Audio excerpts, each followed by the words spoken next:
সবাইকে সুপ্রভাত। শুরু করছি আজকের এডুকেশন অনলাইন এডুকেশন। আসলে তার যে তাৎপর্য সেটা বারবার করে রাখতে পেরেছে সবার সামনে, সারা পশ্চিমবঙ্গ, আসাম, ত্রিপুরা, যদিও বা আমাদের সঙ্গে সাবজেক্টের ডিফারেন্স রয়েছে, কিন্তু আমি শুনেছি যে অন্যান্য রাজ্যেও মানুষ এই অনুষ্ঠান দেখছেন, কারণ কম বেশি সিলেবাস হয়তো এদিক সেদিক হলেও ব্যাপারটা একই থাকে। তো সেখানে দাঁড়িয়ে আমি ধন্যবাদ জানাবো আবারও সমস্ত শিক্ষক শিক্ষিকা যারা প্রথম দিন থেকে আজকে পর্যন্ত এডুকেশন অনলাইন অনুষ্ঠানে তারা যুক্ত ছিলেন। তারা অক্লান্ত পরিশ্রম করেন, কিন্তু তারপরেও আমাদেরকে সকালবেলায় সময় দিয়েছেন। এই সময়টা প্রায় 1 ঘন্টা, যে সময় আমরা অনুষ্ঠান আপনাদের সামনে করি। এবার আমি কেন এগুলো বলছি তার কারণ হচ্ছে এখনও পর্যন্ত যে ঘোষণা রয়েছে তাতে নভেম্বর থেকে স্কুল খোলবার একটা প্রবল সম্ভাবনা রয়েছে, যদিও মুখ্যমন্ত্রী বলে দিয়েছেন স্কুল খুলছে। তবে তার ক্ষেত্রে কিছু বিধিনিষেধ থাকবে, কিছু নিয়মকানুন থাকবে। অর্থাৎ আগের মতোই যে একেবারে স্কুল হবে বা সব দিন ক্লাস হবে এরকমটা নয়, হয়তো বা বিশেষ ক্লাসের বিশেষ দিনে ক্লাস হওয়ার সম্ভাবনা রয়েছে। স্কুলের সেই গ্যাদারিং আপাততভাবে এড়িয়ে চলার চেষ্টা করছেন সরকার, এটা হচ্ছে মূল বিষয়। আবার অন্যদিকে করোনাও পাল্লা দিয়ে একটু তার একেবারে শেষ পর্বের যে খেলা, যেটা দেখা যাচ্ছে ডেল্টা ভাইরাসের ক্ষেত্রে চিকিৎসকরা বলছিলেন, সেদিন আমাদের সঙ্গে অনুষ্ঠানে আলোচনা হচ্ছিল যে সেটাও কিন্তু প্রায় শেষের দিককার। তার যে মডিউলেশন সেটা তৈরি করে বারবার মিউটেড হয়ে চেষ্টা করছে যাতে মানব জাতিকে আরও বেশি আক্রমণ করা যায়, কিন্তু এখন সেটা প্রায় শেষের দিকে। WHO বলছেন যে 2022 সাল থেকে পরিস্থিতি স্বাভাবিক হবে, যে প্যান্ডেমিক বা যে এন্ডেমিকের মধ্যে থেকে আমরা যাচ্ছি সেই জায়গা থেকে আমরা বেরিয়ে আসতে পারবো। পড়াশুনো এর কোনো বিকল্প নেই, সেই কারণের জন্যই বাড়িতে বসেও পড়াশুনো করতে হচ্ছে। র্যাদার একটা নিয়ম থেকে তোমরা বেরিয়ে গেছো ঠিকই, এটা আমি বিশ্বাস করি, কিন্তু এই যে অনলাইন প্রোগ্রাম করা বা অনলাইনে এডুকেশন করা বা অনলাইনে ক্লাস করা, অনলাইনে টিচারদের সঙ্গে পড়াশুনো করা, স্কুলে না যাওয়া, তাতে তোমরা বাড়িতে অনেক বেশি সময় পেয়েছো। অনেক ছাত্রছাত্রী আমাকে এখানে ফোনে বলেছেন যে বাড়িতে আমরা অনেক বেশি প্র্যাকটিস করবার সময় পেয়েছি। তো আজকেও সেরকমই একটা অনুষ্ঠান, অত্যন্ত গুরুত্বপূর্ণ, লিনিয়ার প্রোগ্রামিংয়ের উপর, রৈখিক প্রোগ্রামিং, দ্বাদশ শ্রেণীর সাবজেক্ট ম্যাথসের। শিক্ষক মহাশয় উপস্থিত রয়েছেন তাপস পাল। আমি স্বাগত জানাই তাপসবাবুকে আজকের অনুষ্ঠানে। একেবারেই মানে ইয়াং টিচার। এক ব্যাপারটা কি হয়, ওই ডিরোজিওর কথা আমার ভীষণভাবে মনে পড়ে এই সময় বলতে গেলে। ডিরোজিও ছাত্রছাত্রীদের কাছে খুব প্রিয় ছিলেন, কারণ তিনি ছাত্রছাত্রীদের মতন করে বোঝাতে পারতেন। আমাকে আমাদের শিক্ষকরা বলতেন যে খুব হাই এডুকেটেড পিপল, তার একটা এডুকেশন কোয়ালিফিকেশন রয়েছে বিরাট, তার সার্টিফিকেটটা খুব ভারী, তাই তার মানেই যে সে খুব ভালো টিচার হবে সেরকমটা কিন্তু নয়। তো কাজে শিক্ষক হতে গেলে কিছু আলাদা গুণ দরকার, কিছু বিশেষত্ব দরকার। যাই হোক, আমি তাপসবাবুকে স্বাগত জানাই আজকের অনুষ্ঠানে। তাপসবাবু, আপনাকে স্বাগত। পাশাপাশি আমি চাইবো যে আপনি আপনার মতন করে আজকের ক্লাস এগিয়ে নিয়ে যান। হ্যাঁ, তবে একটা কথা বলে রাখি যে যারা কোনো কোয়েশ্চেন করতে চাইছো আজকের অনুষ্ঠানের উপর, তোমরা without any hesitation free zone থেকে তোমরা কল করতে পারো। নিচের টিভি স্ক্রিনের নিচে নাম্বার যাচ্ছে, সরাসরি ফোন করবার। অবশ্যই স্যার তোমাদের আজকের চ্যাপ্টার ওরিয়েন্টেড প্রশ্নের উত্তর উনি দেওয়ার চেষ্টা করবেন। স্বাগত। তো আজকে যেটা ক্লাস হবে সেটা হচ্ছে ক্লাস 12-এর রৈখিক প্রোগ্রামিং বা লিনিয়ার প্রোগ্রামিং প্রবলেম। তো ফার্স্টের বক্তব্য হচ্ছে লিনিয়ার প্রোগ্রামিং আমরা করব কেন, কি দরকার আমার লিনিয়ার প্রোগ্রামিং করার। তো এই বক্তব্যটা তখনই আসছে যখন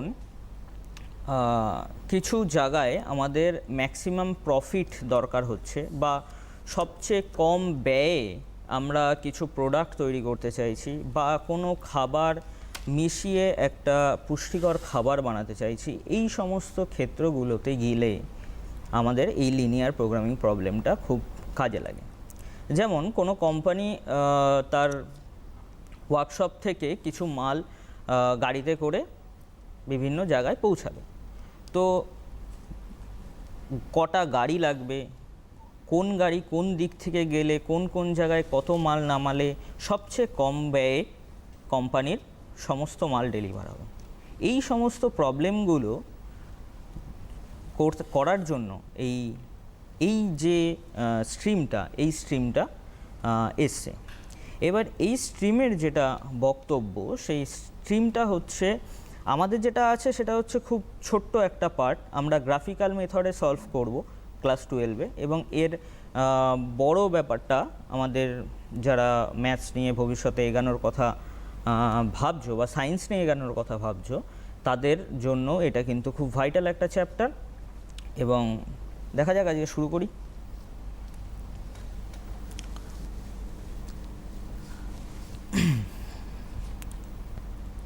তো ফার্স্ট যেটা লাগবে সেটা হচ্ছে যে এখানে দুটো জিনিস আসছে, একটা হচ্ছে উত্তল সেট আর একটা হচ্ছে অনুত্তল সেট। এবার উত্তল সেট মানে হচ্ছে একটা যে কোনো সেটের মধ্যে যে কোনো দুটো বিন্দু যদি আমি নিই, যে কোনো দুটো বিন্দু এ বি, যে কোনো দুটো বিন্দু যদি আমি নিই এবং সেই দুটোকে যদি যোগ করি, তাহলে সেই রেখাটা যদি পুরো সেটের মধ্যে থাকে তাহলে সেটা উত্তল লেন্স। এবার যদি এরকম সেটটা হয়, যদি সেটটা এই রকম হয়, তাহলে এইখানে একটা বিন্দু যদি নিয়ে আর এইখানে যদি একটা বিন্দু নিই, তাহলে এই যে স্ট্রেট লাইনটা, এই স্ট্রেট লাইনটা কিন্তু এই যে পোর্শনটা দিলাম সেটা কিন্তু বাইরে আছে সেটে। যেহেতু এটা বাইরে আছে তাই জন্য এটা কিন্তু উত্তল সেটের মধ্যে পড়বে না। তো দু রকমের সেট হয়। তো এই হচ্ছে বক্তব্য যে এই দু রকমের প্রবলেম হতে পারে, যে একটা হচ্ছে পুরো সেটের মধ্যে দুটো পয়েন্ট নিলে একটা স্ট্রেট লাইন ড্র করলে যদি পুরো স্ট্রেট লাইনটা সেটের মধ্যে থেকে যায় তখন সেটা হচ্ছে উত্তল সেট, আর যদি পুরো লাইনটা সেটের মধ্যে না থাকে তখন সেটা হচ্ছে অনুত্তল সেট। ক্লিয়ার? এবার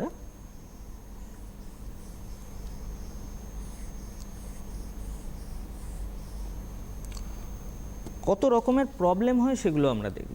টোটাল 5 রকমের প্রবলেম আছে। একটা হচ্ছে ম্যাক্স জেডের প্রবলেম,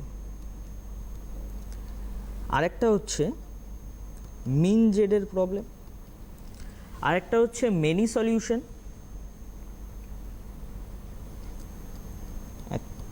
মেনি সলিউশন, আচ্ছা, আরেকটা হচ্ছে আনবাউন্ডেড সলিউশন,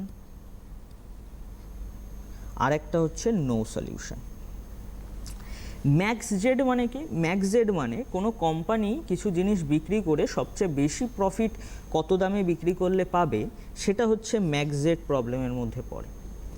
মিন জেড মানে সবচেয়ে কম ব্যয়ে কি করে কোনো প্রোডাক্ট তৈরি করা যাবে বা কিছু ডেলিভার করা যাবে, সেগুলো মিন জেডের মধ্যে পড়ছে।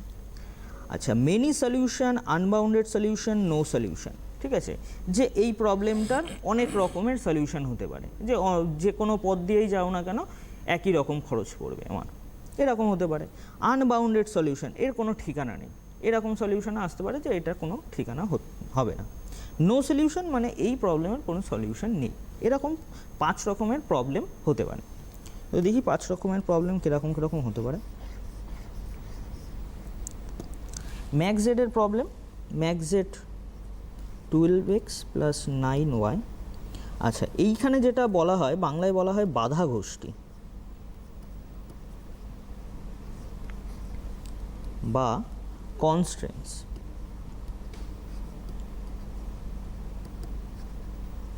ওকে, তো এগুলো কি আছে? 4x প্লাস y 16 আর 2x plus 2y equal to 10 আর xy greater than 0 greater or equal to 0। এই হচ্ছে বক্তব্য। বাধা গোষ্ঠী মানে হচ্ছে এই যে কন্ডিশনটা আমি দিলাম, এই কন্ডিশনের মধ্যে থেকে আমাকে এই প্রবলেমটাকে সলভ করতে হবে। তো এই প্রবলেমটাকে সলভ করতে গেলে ইনইকুয়ালিটিস আছে, আমি ইকুয়ালিটি ধরে নিচ্ছি। 4x plus y equal two 16, এটাকে সলভ করতে গেলে আমার এখানে হবে 16/4 plus y by 16 is equal to 1। তাহলে এখানে হচ্ছে x/4 plus y/16 equal to 1, এরকম একটা দাঁড়াচ্ছে। আর একটা হচ্ছে 2x plus 2y equal to 10, সেখানে x/10/2 plus y/10/2 is equal to 1। তাহলে x/5 plus y/5 equal to 1। তাহলে আমার কাছে দুটো ইকুয়েশন আসলো, এটা হচ্ছে 1 নাম্বার ইকুয়েশন, এটা হচ্ছে 2 নাম্বার ইকুয়েশন। দুটো ইকুয়েশন আসলো আমার কাছে। এবার এই দুটো ইকুয়েশনকে আমাকে গ্রাফিক্যালি সলভ করতে হবে। গ্রাফিক্যালি সলভ করা আমরা আগেও শিখেছি, তো গ্রাফিক্যালি সলভ করাটা একটু দেখি। এখানে গ্রাফের দরকার নেই, জাস্ট নিজে নিজে এঁকে নেব, তাহলেই হবে। যাই হোক, লাইনগুলো সোজা হলো না। কী কী ছিল দেখে নিই। ম্যাক্সিমাম হচ্ছে 16 আছে, আর এখানে 4 5 5, ঠিক আছে, আঁকা যাক।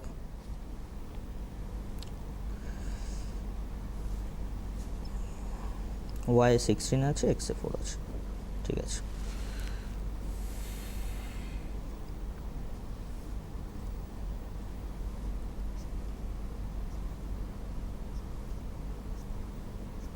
তো 4 8 12 16, আর এখানেও 4 দিয়ে করি, 4 8 12 16। একটা দেখলাম 4 আর 16 নিয়ে, তাহলে এই একটা বিন্দু, এই একটা বিন্দু, এই যাবে হচ্ছে আমার লাইনটা, ওকে। আর একটা হচ্ছে 5 5, তো 5 এইখানে একটা ধরতেই পারি, এই 4-এর কাছে 5টা, আর এখানেও 4-এর কাছাকাছি ধরতে পারি, সরি।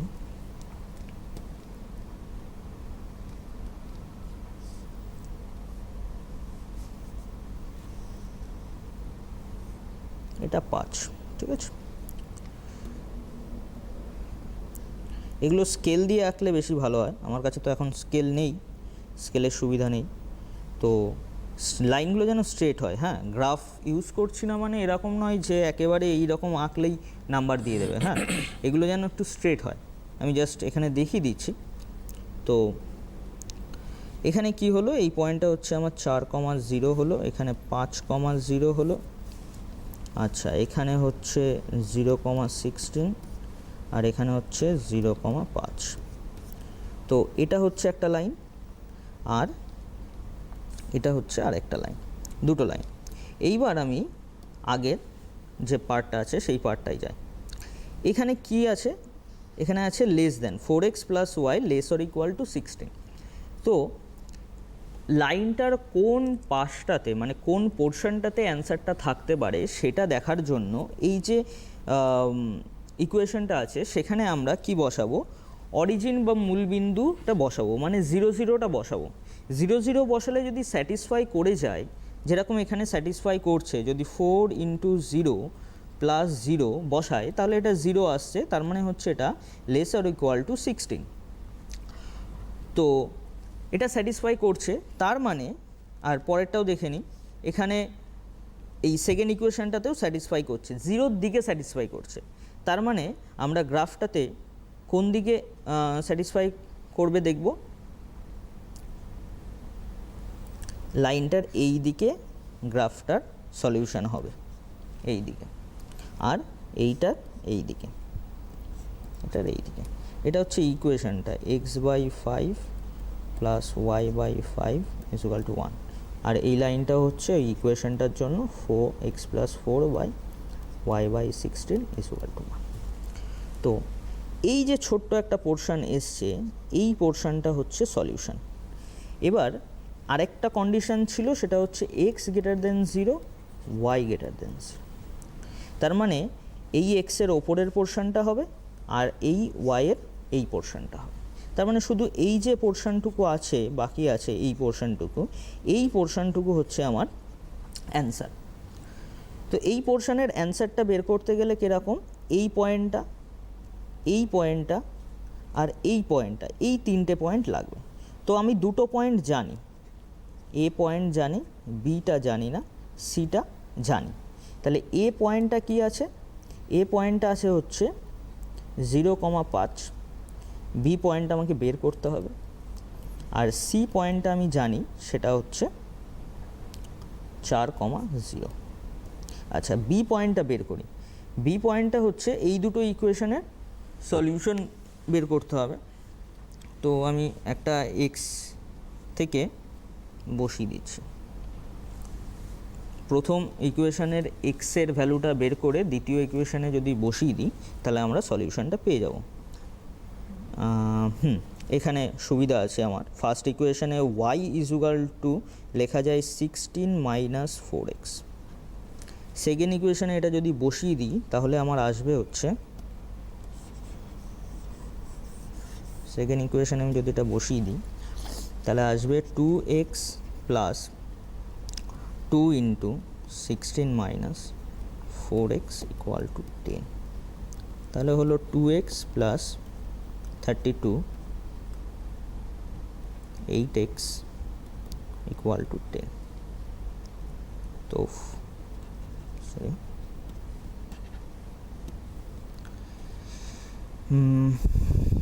এখানে মাইনাস 6x আর এখানে 10 মাইনাস 32, তার মানে x ইকুয়াল টু হবে হচ্ছে 2/6, এখানে মাইনাস এখানে মাইনাস, তাহলে হবে 11/3। এই হচ্ছে x এর ভ্যালু। y এর ভ্যালুটা এখানে বসিয়ে দিই, 16 মাইনাস 44/3 হবে, তাহলে 48 মাইনাস 44/3 4/3। তাহলে আমার সলিউশন বেরালো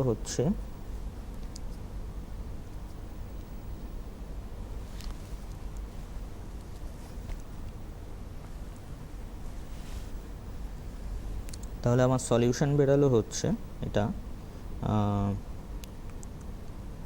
x এর ভ্যালু 11/3 আর y এর ভ্যালু 4/3। তো এখানে বসিয়ে দিলাম 11/3 প্লাস 4 প্লাস না, এই হচ্ছে আমার তিনটে সলিউশন বেরালো। এবার এই পয়েন্টগুলোকে যদি আমি মেন ইকুয়েশন মানে একদম ফার্স্টে যে ইকুয়েশন লিখেছিলাম ম্যাক্স জেড দিয়ে সেই জায়গায় বসাই এবং সেখানে যেটা সবচেয়ে বেশি মান আসবে সেটাই আমাদের অ্যান্সার হবে। ঠিক আছে, নেক্সট পোর্শনে যাই। এটা হলো ম্যাক্সের প্রবলেম। এবার মিনের প্রবলেমে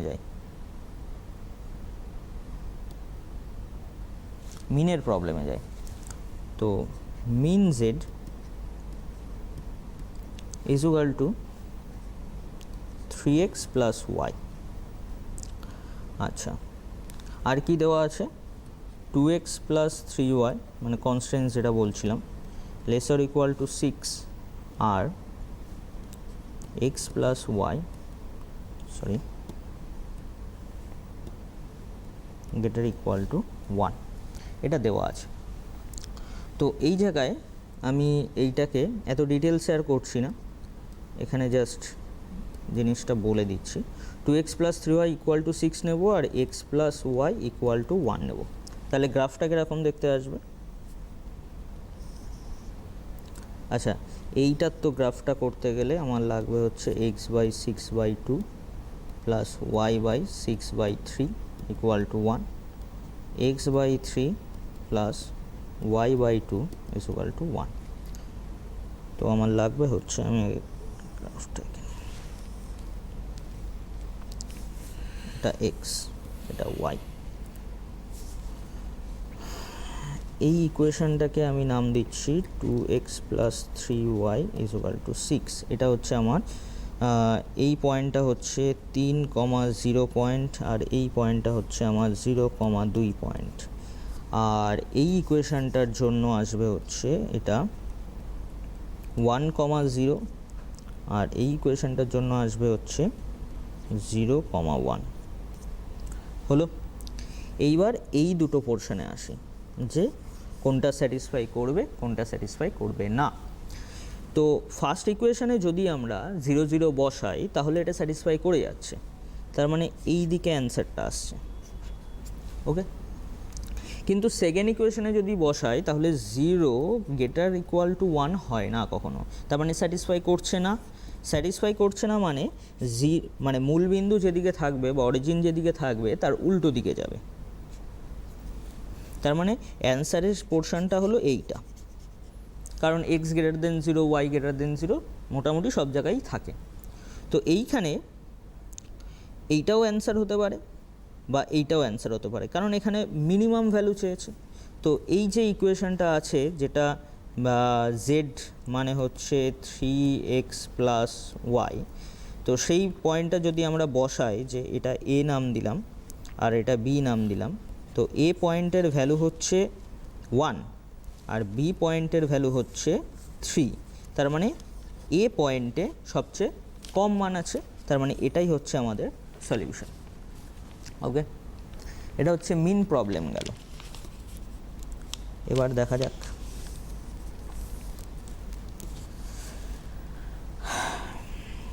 এবার হচ্ছে মেনি সলিউশন। মেনি সলিউশনটা একটু বুঝতে হবে। এটা ম্যাক্স জেড দিয়ে লিখছি আমি। ম্যাক্স জেড হচ্ছে 4x প্লাস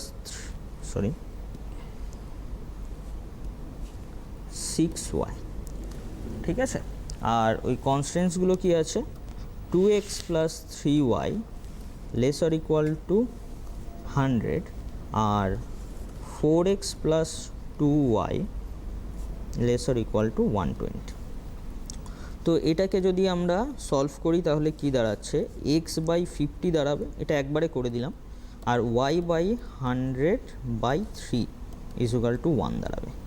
আর এখানে দাঁড়াবে হচ্ছে x by 30 plus y by 60 equal to 1 দাঁড়াবে। হয়ে গেল, এগুলোতে কোনো সমস্যা নেই। লাস্টে গিয়ে একটা ক্যালকুলেশনের জন্য এটা মেনি সলিউশন কনভার্ট। হ্যাঁ, হ্যালো হ্যালো হ্যালো, হ্যাঁ, কে রয়েছেন ফোনে? হ্যালো, হ্যাঁ আমি জুমা দাস বলছি। হ্যাঁ কে? জুমা দাস। আরেকবার নামটা বলুন। জুমা দাস। ঝুমা দাস? হ্যাঁ, ঝুমা নাম আপনার? জুমা দাস। আপনি কি ছেলে না মেয়ে, কে বলছেন? মেয়ে। আচ্ছা বেশ, বলুন কি জানতে চাইছেন? বলছি বাচ্চাদের ক্লাসগুলো যে হচ্ছে না, আপনি তো পুরুষ মানুষ কথা বলছেন, আপনার মেয়ের জন্য বলছেন কি? হ্যাঁ, তা সেটাই বলুন। আমি বলছি আপনি কি, আপনি বলছেন আমি মেয়ে, তো অবাক কাণ্ড। আচ্ছা যাও, হ্যাঁ কি হয়েছে, বাচ্চাদের ক্লাসগুলো হচ্ছে। আপনার মেয়ে কোন ক্লাসে পড়ে, কোন স্কুল? লয়টো। কি class 2? Loreto class 2 nursery class 2। লরেটোতে পড়ে? হ্যাঁ। আচ্ছা কি হয়েছে কি বলুন এবার। বলছি ক্লাসগুলো হচ্ছে না, বন্ধ না ক্লাসগুলো। হুম হুম, তারপর আপনার অ্যাডমিশন নিল কি করে মেয়ে লরেটোতে? যাই হোক, অনুষ্ঠানের মধ্যে প্রবলেম তৈরি করবেন না প্লিজ, আশা করি এটা। হ্যাঁ, বাচ্চাদের একটা মানে কনসেন্ট্রেশন ব্রেক হয় এর ফলে, বুঝতে পেরেছেন? আজকের অনুষ্ঠান নিয়ে যদি কোনো প্রশ্ন থাকে তাহলে সেটা করবেন।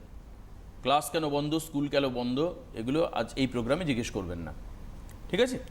Thank you very much sir, please. তো গ্রাফটা আঁকি আমরা, গ্রাফটা দেখা যাক কি আসে।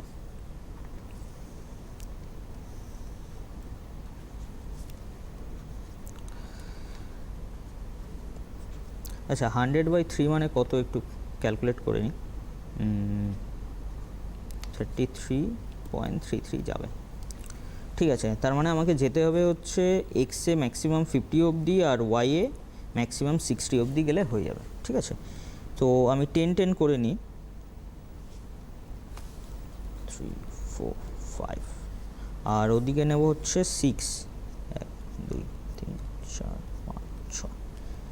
তাহলে এখানে হচ্ছে 20 40 60, হচ্ছে 20 40। তো প্রথম ইকুয়েশনটাকে যদি আমরা লিখতে চাই তাহলে এক্সে 50 আর ওয়াইতে হচ্ছে 33.5, মানে হচ্ছে এই পোর্শনটাকে আমরা ভাবতে পারি এখান থেকে এই অবধি। স্ট্রেট লাইনগুলো যেন, এই লাইনগুলো যেন অলওয়েজ স্ট্রেট হয়, স্ট্রেট না হলে কিন্তু খুব সমস্যা। স্কেল পেন্সিল দিয়ে সুন্দর করে আঁকতে হবে। হ্যাঁ, আর পরেরটা হচ্ছে 30 আর 60। তো 30 মানে হচ্ছে এটা আর 60 মানে হচ্ছে এটা।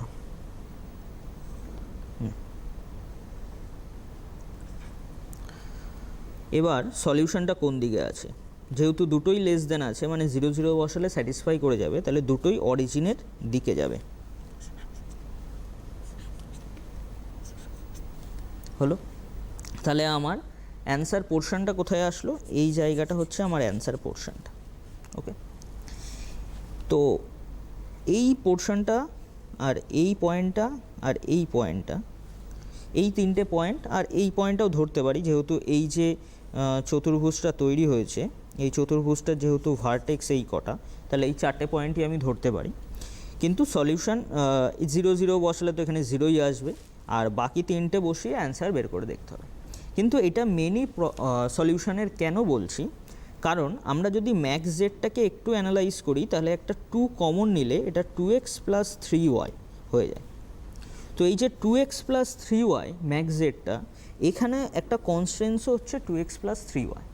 তার মানে এই যে ফার্স্ট ইকুয়েশনটা আর ম্যাক্স জেডটা এটা প্যারালাল, বা কিছু প্যারালালও বলতে পারি, বা একটা কনস্ট্যান্টের জন্য এ আরেকজনের ওপরে পড়তে পারে, বা সমাপতিত যেটা হয় সেটাও হতে পারে।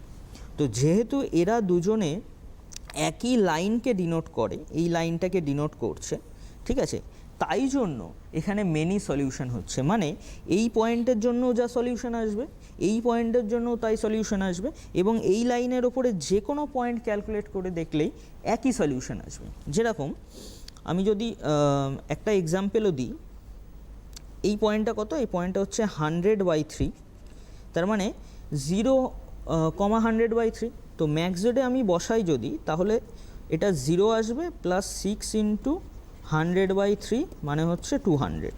এটা হচ্ছে এই পয়েন্টটার জন্য হলো। হ্যাঁ, এবার এই লাইনের পয়েন্টটার জন্য ক্যালকুলেট করলে এটা হচ্ছে আমার 50,0, তো সেখানেও 4 × 50 + 0, তার মানে এখানেও 0। এই লাইনের যে কোনো অ্যান্সার দেখলে এটা 200 আসবে। তার মানে এই লাইনের পুরো যে কটা পয়েন্ট আছে সব কটা পয়েন্ট হচ্ছে এখানকার অ্যান্সার, তাই জন্য এটা হচ্ছে মেনি সলিউশন। ক্লিয়ার? আচ্ছা, নেক্সট হচ্ছে আনবাউন্ডেড সলিউশন। আনবাউন্ডেড মানে যাকে আটকানো যাচ্ছে না, এরকম সলিউশন যদি হয় তাহলে আনবাউন্ডেড সলিউশন। তো নেওয়া যাক, এটা ম্যাক্স জেডই নিচ্ছি। ওকে, ম্যাক্স জেড হচ্ছে 2x + y, আর ওই কনস্ট্যান্টসগুলো নিলাম হচ্ছে x - y ≤ 10, 2x - y ≤ 40। তো সেখান থেকে আমরা যদি করি তাহলে x/10 আসবে, প্লাস y/-10 আসবে = 1। এখানেও আসবে হচ্ছে x/20 প্লাস y/-40 = 1। ক্লিয়ার? এবার এখানে যেহেতু ওয়াইটা মাইনাসে আছে, তার মানে আমাদের যে ড্রয়িংটা আসবে সেটা হচ্ছে এই দিকে বেশি থাকবে। সেই ড্রয়িংটাকে যদি আমরা কন্টিনিউ করি, কিন্তু আমাদের আরও দুটো কনস্ট্যান্ট আছে, সেটার কথা মাথায় রাখতে হবে যে x > 0, y > 0। তার মানে আমাকে আঁকার জন্য এই লাইনটা ইউজ করতে হবে, কিন্তু আমাকে অ্যান্সার কিন্তু এই পোর্শনে বের করতে হবে। ঠিক আছে, তো লাইনটা ওই জন্য পুরোটা টানতে হবে। লাইনটা টানি, দেখি কি আসে।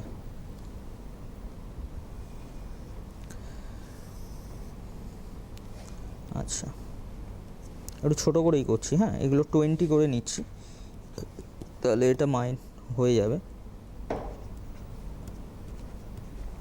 আর এদিকে হচ্ছে 10, 20, 30 এরকম করে নিল। আচ্ছা, এটা প্রথমটা হচ্ছে 10 - 10, 10 - 10 মানে এই রকম লাইন থেকে এই দিকে যাচ্ছে। 10 - 10 এইরকম যাচ্ছে। আর y20, তার মানে এই পোর্শনটা এই রকম যাচ্ছে, যাওয়ার পরে এরকমভাবে ক্রস করবে কোনো জায়গায়। তো আমাদের যেটা প্রশ্ন সেটা হচ্ছে, যেহেতু এই দুটো 0-কে স্যাটিসফাই করছে, মানে 0 0-তে এই দুটো ইকুয়েশনই, মানে এই ইকুয়েশনটা আর এই ইকুয়েশনটা স্যাটিসফাই করছে, তাই জন্য আমরা বলতে পারি যে এই দিকে সলিউশনটা আছে এই ইকুয়েশনে, আর এই ইকুয়েশনটাও স্যাটিসফাই করছে, তাই এই দিকে সলিউশনটা আছে। দুটো সলিউশনই যখন এই দিকে হচ্ছে, এই যে এরিয়াটা, ঠিক আছে, এই যে এরিয়াটা, এই এরিয়াটার কিন্তু কোনো লিমিটেশন নেই।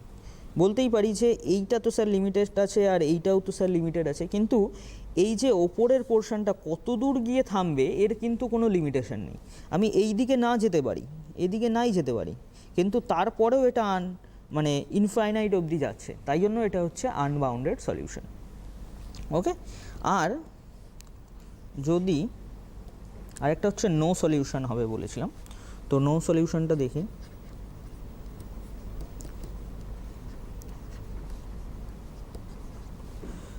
কনস্ট্যান্স হচ্ছে 2x plus y lesser equal to 2। এখানে কনস্ট্যান্সটা ভালো করে খেয়াল করলে বোঝা যাবে। আবার এইটা যে অপোজিট আছে মানেই নো সলিউশন হবে সেরকমও নয় কিন্তু, হ্যাঁ, একটু দেখে করতে হবে। তো সেক্ষেত্রে এখান থেকে যেটা আমরা পাচ্ছি সেটা হচ্ছে x/1 প্লাস y/2 = 1, আর এখান থেকে যেটা পাচ্ছি x/4 প্লাস y/3 = 1। ক্লিয়ার? এবার নেক্সট হচ্ছে এটাকে আঁকা। এটাকে যদি আঁকি x/1 y/2 আর x/4 y/5, 1 2 3 4 5, 1 2 3 4 5 x y। তো 1 2 সরি এখান থেকে যাবে, এই হচ্ছে ফার্স্ট ইকুয়েশনটা 1,0 আর 0,2 একটা, আরেকটা হচ্ছে 4 3 4 আর এই হচ্ছে 3 হলো। প্রথমটা হচ্ছে জিরোর দিকে, তো প্রথমটা মানে হচ্ছে এই লাইনটা, এটা জিরোর দিকে স্যাটিসফাই করে আছে, কিন্তু সেকেন্ড লাইনটা জিরোর দিকে স্যাটিসফাই করছে না। যেহেতু জিরোর দিকে স্যাটিসফাই করছে না, তাই জন্য এটা বাইরের দিকে হবে সলিউশন। তার মানে এর কোনো একটা কমন পোর্শন হলো না। তা কমন পোর্শন যেহেতু হলো না, এর কোনো সলিউশন থাকবে না। ক্লিয়ার? এই হচ্ছে আমার 5 রকমের প্রবলেম হতে পারে। এবার আমি কিছু একটা প্রবলেম বলছি, সেটা করাই, পুরো প্রসেসটা তাহলে বোঝা যাবে। প্রবলেমটা হচ্ছে দুটো খনি আছে এ আর বি, এ খনি আছে বি আছে, দুটো থেকে প্রতিদিন 3 প্রকারের মাল তোলা হয়। তো 3 প্রকারের কি কি আমি লিখলাম ফার্স্ট, সেকেন্ড, থার্ড। ওকে, তো বলছে প্রতিদিন এ খনি থেকে 1 টন উচ্চমানের মানে ফার্স্ট ক্লাস হচ্ছে 1 টন পাওয়া যায়, আচ্ছা মধ্যম হচ্ছে 3 টন পাওয়া যায়, আর নিম্ন হচ্ছে 5 টন পাওয়া যায়। বি খনি থেকে প্রত্যেক প্রকার 2 টন করে তোলা হয়। ক্লিয়ার? এবার বলছে সংস্থার চাহিদা হলো কমপক্ষে 80 টন 80 টন লাগবে হচ্ছে ফার্স্ট ক্লাস, আচ্ছা সেকেন্ড ক্লাস লাগবে হচ্ছে 160, আর 200 টন লাগবে হচ্ছে একদম থার্ড ক্লাস, 200 টন লাগবে। আচ্ছা, প্রতি খনিতে দৈনিক কাজের জন্য 200 টাকা খরচ করা হবে। প্রতি খনিতে মানে এতে 200 টাকা খরচ করা হবে প্রত্যেক দিন, আর বিতে 200 টাকা খরচ করা হবে। ওকে, তাহলে কোশ্চেনটা হচ্ছে যে সংস্থার চাহিদা মেটাতে কত কম দিনে খনি দুটির কাজ সম্পূর্ণ হবে তা নির্ণয় করো, এবং কাজটি শেষ করতে ন্যূনতম মোট খরচও নির্ণয় করো। তাহলে আমাদের মেন যেটা প্রবলেম সেটা হচ্ছে খরচ। তো এখানে 200 টাকা খরচ করছে, এখানে 200 টাকা খরচ করছে। তো আমি ধরলাম যে এ খনিতে এক্স দিন কাজ হবে আর বি খনিতে ওয়াই দিন কাজ হবে, আমি ধরে নিতেই পারি। এইরকম ছক করে নিলে কোশ্চেনটা পড়তে পড়তে যদি এরকম ছক করে নেওয়া যায় তাহলে খুব ভালো হয়, তাহলে জিনিসটা অ্যানালাইজ করতে খুব সুবিধা হয়। যেরকম আমি এখানে লিখছি যে মিন জেড চাই, আমার খরচটা কম চাই। মিন জেডটা কী হবে? 200x প্লাস 200y মিন জেড চাই আমার। আচ্ছা, কনস্ট্যান্টস কী কী আসবে? তাহলে আমার একটা আসছে x plus 2y first quality, x plus 2y 80-র কাছাকাছি রাখতে হবে, সিম্বলটা পরে দিচ্ছি আমি। নেক্সট বলছে 3x প্লাস 2y, এটা আসবে হচ্ছে 160-এ, 160 মতন রাখতে হবে। পরেরটা 5x প্লাস 2y, এটাও রাখতে হবে আমাকে 200।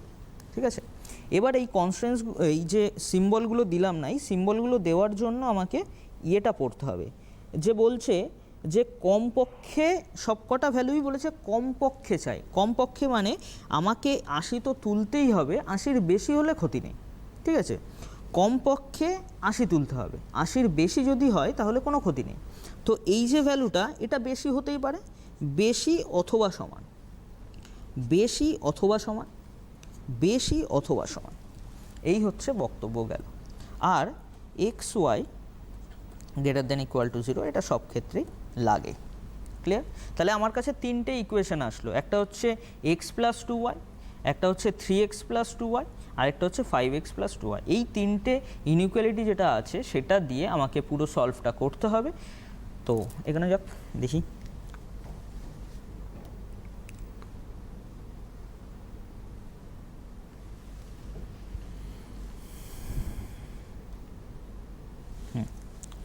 তো আমার কাছে ফার্স্ট ইকুয়েশন এসছে হচ্ছে x plus 2y equal two 80।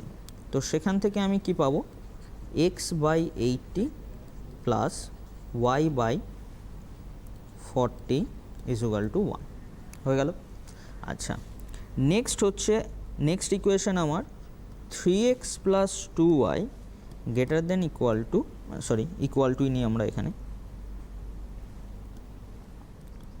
160। এটাকে করলে কি হবে?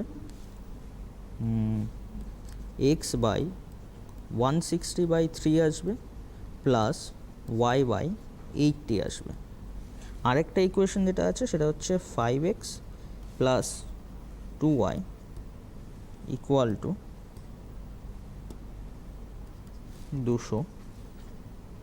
তো সেক্ষেত্রে আসবে হচ্ছে x by 40 y by 100 is equal to 1। আচ্ছা, এখানে 160 বাই 3 আছে, তো এটাকে আমি আগে একটু করে নিই কত দাঁড়াচ্ছে। 5 আর হচ্ছে 53 সামথিং দাঁড়াচ্ছে, ঠিক আছে? কারণ আমাকে আঁকতে হবে, তো সেই অনুযায়ী আমি পয়েন্টটা করব।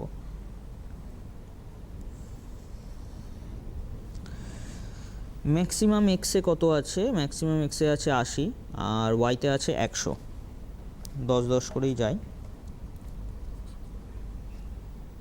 বা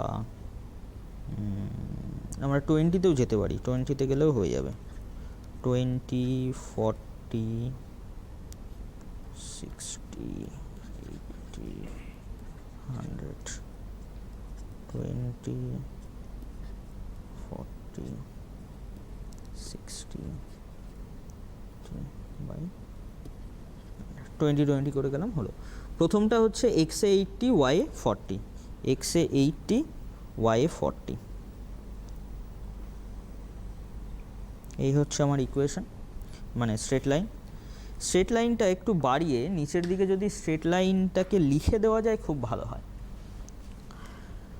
তো তারপরে হচ্ছে 53 সামথিং, মানে 55-এর কাছাকাছি। এখানে তো অ্যাকুরেট হবে না, মোটামুটি এই জায়গাটায় একটু করে দিই, হ্যাঁ এই পয়েন্টটা একটু করে দিই। 53 আর হচ্ছে 80, তার মানে এই লাইনটা। আর আরেকটা হচ্ছে 40 আর 100, তখন হচ্ছে এই লাইনটা। এই তিনটে লাইন আমার কাছে আসলো, সবকটাই গ্রেটার দেন ছিল, তার মানে সবকটাই 0 থেকে বাইরের দিকে, সবকটাই 0 থেকে বাইরের দিকে সলিউশন সব। তাহলে এটা পুরোটা কিন্তু আনবাউন্ডেড সলিউশনের মধ্যে পড়ে গেল। কিন্তু যখন এটা আমি চেয়েছি হচ্ছে মিনিমাম ভ্যালু চেয়েছিলাম, এটা আমার মেন কোশ্চেন যেটা ছিল সেটা হচ্ছে মিন জেড চেয়েছিল, তাই আনবাউন্ডেড হলেও এখানে সলিউশন আমরা বের করতে পারবো। কিভাবে বের করতে পারবো?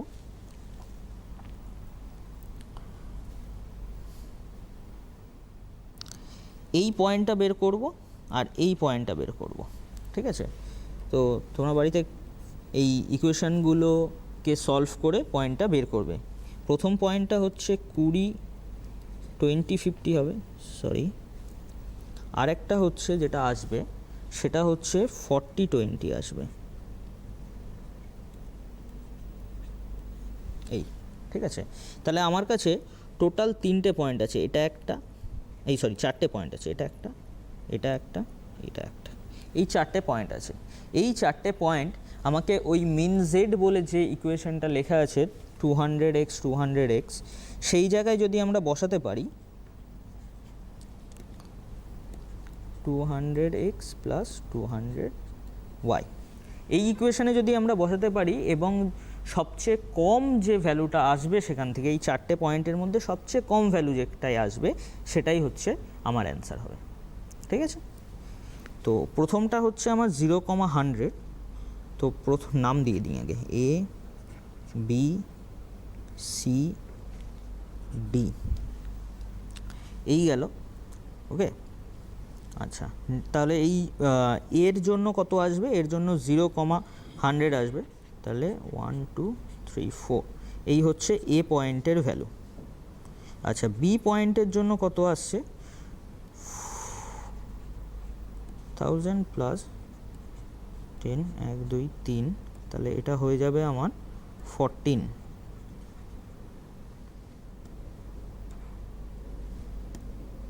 আচ্ছা, বি গেল। সি এর জন্য কত আসছে? সি এর জন্য আসছে হচ্ছে 8 1 2 3 প্লাস 4 1 2 3, তাহলে এটা হচ্ছে 12,000। আর ডি এর জন্য আসছে 16,000। তাহলে সবচেয়ে কম হচ্ছে সি এর ভ্যালুতে, তার মানে এই যে সি এর যে ভ্যালুটা 40,20, এটাই হচ্ছে আমার অ্যান্সার। মানে প্রথম খনিতে আমাকে কাজ করতে হবে 40 দিন, আর দ্বিতীয় খনিতে আমাকে কাজ করতে হবে 20 দিন। তাহলে সবচেয়ে কম খরচে আমার যতটা মাল দরকার ততটা আমি খনি থেকে তুলতে পারবো। এই হচ্ছে অঙ্ক, টোটাল অঙ্কটা হচ্ছে এই প্রসেস, পুরো প্রসেসটা করতে হবে। পুরো প্রসেসটা করতে পারলে তবেই 5 থাকে, তো সেটা পাওয়া যাবে। স্যার মাত্র মিনিট 5 সময় রয়েছে, তোমাদেরকে বলে রাখি যে এই অনুষ্ঠান তোমরা পরবর্তী সময়তেও দেখতে পারবে, পরবর্তীতে তোমরা ফেসবুকে দেখতে পারবে, ইউটিউবে দেখতে পারবে।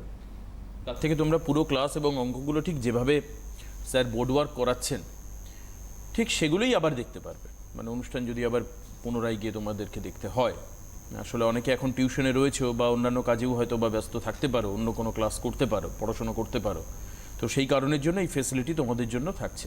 তোমরা অনুষ্ঠান দেখে নেবে এবং চেষ্টা করবে এই যে অঙ্কগুলো কষে দেওয়া হচ্ছে তারপর এর একটা স্ন্যাপ নিতে, অথবা আজকেই বসে করতে। কারণ যেটা আমাদেরকেও ছোটোবেলায় স্যারেরা বলতেন যে যেদিন যেটা শিখছো সেদিন সেটাকে একবার প্র্যাকটিস করার চেষ্টা করো, সেটা তাহলে দীর্ঘদিন মনে থাকবে। মানে যদি তোমরা মনে করো যে কাল বা পরশু নাগাদ আবার এটা একবার কষে দেখতে যাবে, তখন অনেক কিছু মিসলিঙ্কড হয়ে যাবে, ভুলে যাবে অনেক কথা, যেটা কম্পারেটিভলি অনেক বেশি আজকে মনে থাকবে, আজকের দিনটাতে মনে থাকবে। আগামীকাল আবার নতুন কিছু মাথায় ঢুকবে, তখন সেগুলো ভুলে যাবে। তো কাজেই সেটা, আর যদি কেউ ফোন করতে চাও, একজন তার ফোন আমরা নিতে পারি, মিনিট 5 সময় রয়েছে, তারপর আমাদের অনুষ্ঠান শেষ হবে। যদি কেউ কোনো ফোন করতে চাও এই লিনিয়ার প্রোগ্রামিং সম্পর্কে দ্বাদশ শ্রেণীর, তোমরা ফোন করতে পারো, 12 স্টুডেন্টরা ফোন করতে পারো। মোটামুটিভাবে যেটা মনে করা হচ্ছে যে সামনের বার কিন্তু পরীক্ষা হচ্ছে, এবার যেরকমভাবে একটা অ্যাজাম্পশনের উপর বেস করে প্রিভিয়াস তোমাদের যা প্রাপ্ত নাম্বার ছিল তার উপরে মূল্যায়ন হয়েছে, এবার কিন্তু সেটা হবে না, পরীক্ষা হবে। কাজে সেইভাবেই মেন্টালি প্রিপেয়ার হয়ে তোমরা এগো। এবার অনেকের অসন্তোষ ছিল যে কেন হলো না বা সঠিক মূল্যায়ন হয়নি ইত্যাদি, নানান রকম কনফিউশন, ডাউট, হেজিটেশন ছিল যে আমার এটা পাওয়া উচিত ছিল কিন্তু হলো না, আমার থেকে যারা সমস্ত ক্লাসে কম নাম্বার পেয়েছে তারা প্রায় আমার সমান বা অনেক ক্ষেত্রে বেশি পেয়েছে। তো সেটা কিন্তু এবার হবে না, এটা ডিউ টু দিস সিচুয়েশন করতে হয়েছে, পরবর্তীকালে তার আবার প্রপার রেকটিফিকেশন হবে। আচ্ছা, আমি স্যারের কাছে আরেকটু জানতে চাই, আমরা তো মোটামুটি দেখে নিয়েছি, হ্যাঁ মোটামুটি হয়ে গেছে। আমি একটু অঙ্ক করতে গেলে কি কি সাইকোলজিক্যালি, কারণ অঙ্কে বহু স্টুডেন্ট আছে যারা, আমি দ্বাদশ শ্রেণীর জন্য বলছি না, একটু নিচের দিকে 7 8 6 যখন একেবারে অ্যালজেব্রা শিখছো, একটা মেন্টালি তোমরা অনেকে ভয় পেয়ে থাকো, অনেকটা প্যানিকড হয়ে থাকো অঙ্কের বিষয়। এই ব্যাপারে যদি কিছু ওদেরকে বুস্ট আপ করা যায়, কিছু সাজেশন যদি দেওয়া যায়। মেইন ব্যাপারটা হচ্ছে যে অঙ্কের যেটা অঙ্ক এক একটা ধাপে এক এক রকমের হয়, মানে এক একটা ক্লাসে এক একটা জিনিস শেখা হয়। তো যেরকম ক্লাস 5-এ আমরা ফার্স্ট ঐকিক নিয়ম শিখি, বা তার আগেও কিছু কিছু স্কুলে শেখানো হয়, তো প্রথম যখন ঐকিক নিয়ম শিখি তখন ওটা খুবই মানে বিশাল ভয়ের ব্যাপার, কিন্তু আস্তে আস্তে ঠিক হয়ে যায়। আবার সেরকমই প্রথম ক্লাস 6 থেকে বা 7 থেকে আমাদের অ্যালজেব্রা শুরু হয়। তো অ্যালজেব্রা এবং তার যে ফর্মুলা, এইগুলো যদি ঠিকঠাক না করা হয়, বা এরকমও যে আমার করা হয়নি, ক্লাস হয়ে গেছে, তারপরেও এগানো যায় যদি ফর্মুলাগুলোকে ঠিকঠাক করে বুঝে নেওয়া যায়। ঠিক আছে, ফর্মুলা যদি না মাথায় থাকে বা না বোঝা থাকে, তাহলে কিন্তু এটা করে কিছু লাভ, মানে তোমার কাছে অঙ্ক সবসময় ভয়ই লেগে যাবে, কখনো ভালো লাগবে না। অঙ্ক ভয়ের ব্যাপার তখনই আসবে যখন আমি এই জিনিসটা সম্পর্কে জানি না। তো যখন জানি না তখন জিজ্ঞাসা করব, জানি না জিজ্ঞাসা করে নেবো, বাড়িতে যে স্যারের কাছে পড়ি বা যেখানে যে হেল্প করে আমাকে অঙ্ক করতে, সেখানে জিজ্ঞাসা করব। এরকম না যে পারি না বলে স্যার আমি পারি না মানে আমি করবই না, এরকম অনেক টেন্ডেন্সি থাকে, আমি এটা ভয় পাই মানে আমি এটা ছোবই না, এটা নয়। যেটা ভয় পাই, যেটা পারি না, সেটাকে বারবার করতে হবে। যদি সপ্তাহে 3 দিন অঙ্ক নিয়ে বসি, তাহলে যারা ভয় পায় তাদের 5 দিন অঙ্ক নিয়ে বসা উচিত। এবং অঙ্ক করার যেটা মেন ব্যাপার, সেটা হচ্ছে ভুল করলে হবে না, যেটা ঠিক সেটা করো। অনেকে আছে প্র্যাকটিস করে এমনভাবে যে প্র্যাকটিস করে গেলাম, কিন্তু আলটিমেটলি চেক করার সময় দেখা যায় যে ওটা পুরোটাই ভুল প্র্যাকটিস করা হয়েছে। 3 বার প্র্যাকটিস করেছে, 3 বারই ভুল। সেটা নিয়ে লাভ হবে না। একবার করো, অ্যান্সারটা দেখো যে মিলছে না মিলছে না। তো যদি মিলছে না তাহলে ওই প্রসেসটা ভুল আছে, তাহলে ওটাকে রিপিট করে মাথায় গেঁথে নেওয়ার কোনো দরকার নেই। কী ভুল হয়েছে স্যারের কাছে জিজ্ঞাসা করো, স্যার বলে দেবে। ঠিকটা বারবার প্র্যাকটিস করো, ভুলটা 10 বার প্র্যাকটিস করে কোনো লাভ নেই। মানে আপনি বলছেন যে বুঝে নিয়ে করা উচিত। হ্যাঁ, অঙ্কটাকে মুখস্থ অনেকে করবার চেষ্টা করে, হ্যাঁ। আমি জানি যে এই সূত্রতে এটা, তো তাহলে এটা। অনেক অঙ্ক পুরো মুখস্থ আমি করতে দেখেছি, মানে খুব বিরল অভিজ্ঞতা জীবনে কিছু হয় মানুষের। হ্যাঁ, সেটা পুরো অঙ্ক মুখস্থ, মানে এটা যদি এটা থাকে, এটা তো ওটা থাকলেই, তার মানে x + y জায়গায় x - y থাকলে ওই মুখস্থটা হয়তো ওই প্লাসটা খেয়াল করলো না, পুরো ওই প্লাস ধরে সে টুকে দিয়ে চলে আসলো। এরকম প্রচুর ভুল হয়, ছোট ছোট সিলি মিস্টেকস অঙ্কে থাকে। তোমরা যারা একেবারে বেসিক, আজকে 12-এর ক্লাস করাতে করাতে আমি একদম বেসিক জায়গাটা ধরলাম এই কারণের জন্যই, যে যাতে তোমাদের অঙ্কের বিষয়ে ভীতিটা চলে যায়। তবে এরকম কি কোনো সময় আছে, আমি স্যারের থেকে একটু জেনে নিই, অনেকে বলে যে সকালবেলায় উঠে অঙ্ক করবে, বা অনেকে বলে আমার একটু রাতের দিকে অঙ্ক করতে সুবিধা হয়। আমি জানি যে এর পিছনে কোনো সায়েন্টিফিক্যাল রিজন হয়তো নেই, কিন্তু মানে না, ব্যাপারটা হচ্ছে যে সকালবেলা ঘুম থেকে ওঠার পরে, মানে যারা অ্যাকচুয়ালি ঘুম থেকে উঠতে পারে, এখন তো সব ওই ফোনে রাত 2টো অবধি জাগার পরে তো আর সকালবেলা ওঠা যায় না। চুরিও কমে গেছে এই জন্য, সেটা তো যদি সকালবেলা ঘুম থেকে ওঠা যায়, মেন ব্যাপারটা হচ্ছে মাইন্ডটা পুরো ফ্রেশ থাকে। তো ঘুম থেকে উঠেছি, মাইন্ডটা পুরো ফ্রেশ থাকে। তো সেই জন্য যে সাবজেক্টটা একটু কঠিন বেশি লাগে বা যে সাবজেক্টটা একটু সমস্যা হয়, তো সেগুলো ভোরবেলা পড়লে কি তাড়াতাড়ি মাথায় ঢোকে, মানে সারাদিনের জামটা মাথায় তো আর তখন নেই। ঘুম থেকে উঠেছি একদম ফ্রেশ মাইন্ড, নতুন জিনিস শেখাও যায়, অসুবিধা নেই। আর রাত্রিবেলা পড়ার ক্ষেত্রে যেটা আমি একদমই বিরোধী, কারণ সারা দিন আমি কিছু না কিছু করছি, কিছু না কিছু আমার মাথায় আসছে। তো রাত্রিবেলা পড়লে কি হয়, ওই জিনিসগুলো মানে রিফ্লেক্ট করে যে আমি এই জায়গায় এই করেছিলাম, হঠাৎ করে করতে করতে মনে পড়ে গেল, সেটাতে একটু রিফ্লেক্ট হয়ে যায়। তো এগুলো করা উচিত না একদম। এই ফেসবুকের কথা বা এর কথা, একটা কথা মনে পড়ে গেল, খুব মজার বিষয়। শেষ করি, সবসময় তো পড়াশুনো করা হয়, তো ব্যাপার হচ্ছে যে আমাদের ওই ছোটোবেলায় যখন আমরা বাইরে থাকতাম, তো অ্যাপার্টমেন্ট মানে ছত্তিশগড়ের ওখানে, তো সেখানে একজন ছিল, পাহারাদার ছিল রাত্রিবেলায়। তো সে চিৎকার করে একই কথা বলতো, জাগতে রহো জাগতে রহো, মেরে ভরসা মত করো, জাগতে রহো। এই হচ্ছে ব্যাপার। তো আজকে এই লোকে এইভাবে জাগা শুরু করে। সবাই ভালো থাকবে, সুস্থ থাকবে, অবশ্যই আবারও আগামীকাল দেখা হবে। স্যারকে অনেক অনেক ধন্যবাদ, তোমাদেরকেও ধন্যবাদ।